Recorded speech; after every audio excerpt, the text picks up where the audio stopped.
Hello, everyone.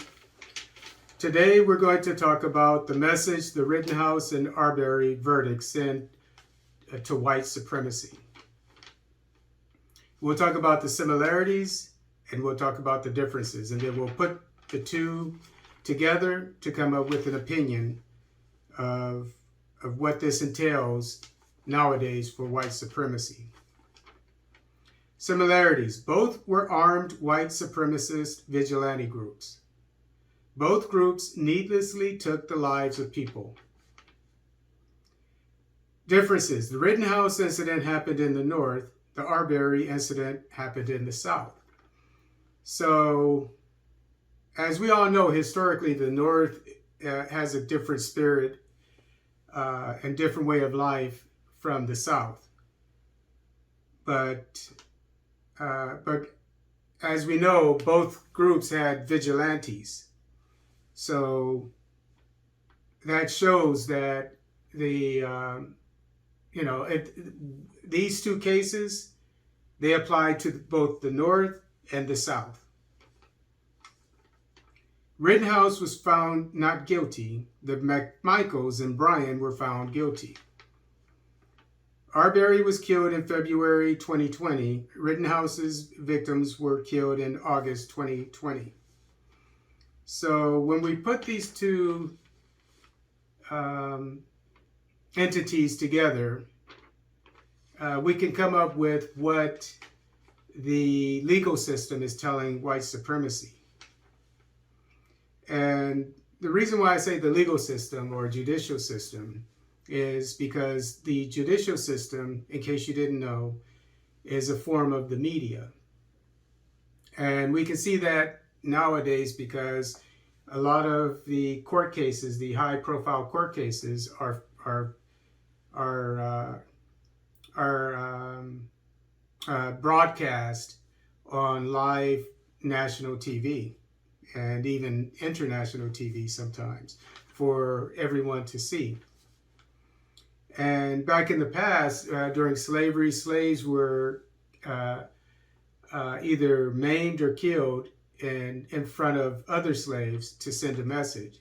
So this was an extra judicial, or actually a judicial system, because slave masters, they could do whatever they wanted with their slaves.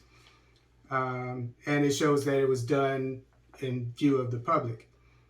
And during the lynching days, during the Jim Crow days, when blacks were lynched, they were lynched in front of white people to show that white supremacy was alive.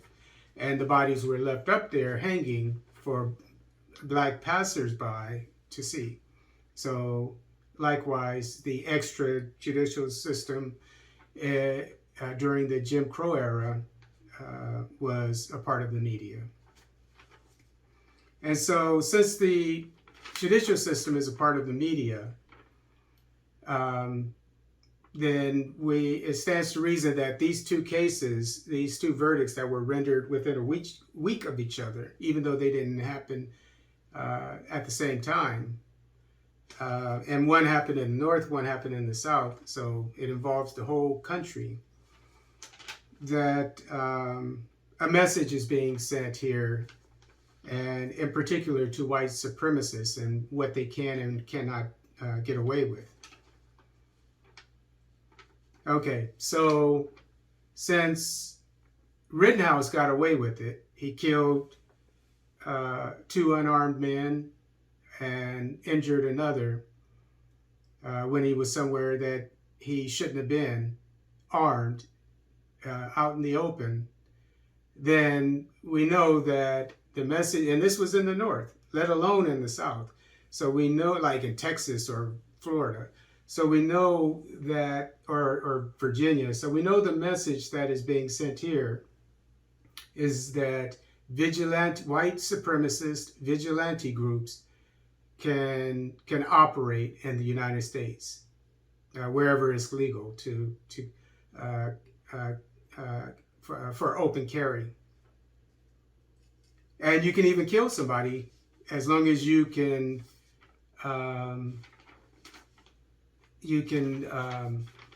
sort of demonstrate that it was justifiable homicide, and the court will back you up.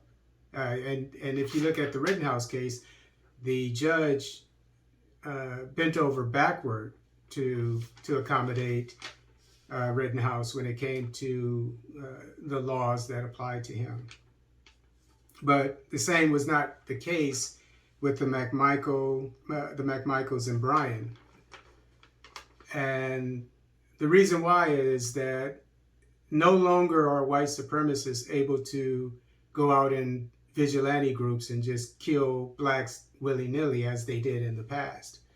So nowadays, so now you have white supremacist vigilante groups 2.0, and so the change is it's been tweaked. So now it is you can go out and kill black people. I'll talk for my people, what pertains to my people. You can go out there armed as a vigilante group and kill black people, but you have to, the only way we'll back you up in the court is if you can give some kind of support to your defense that it was justifiable homicide, or that your life was in danger. But they obviously, the McMichaels weren't able to do that because everything was filmed. We saw everything.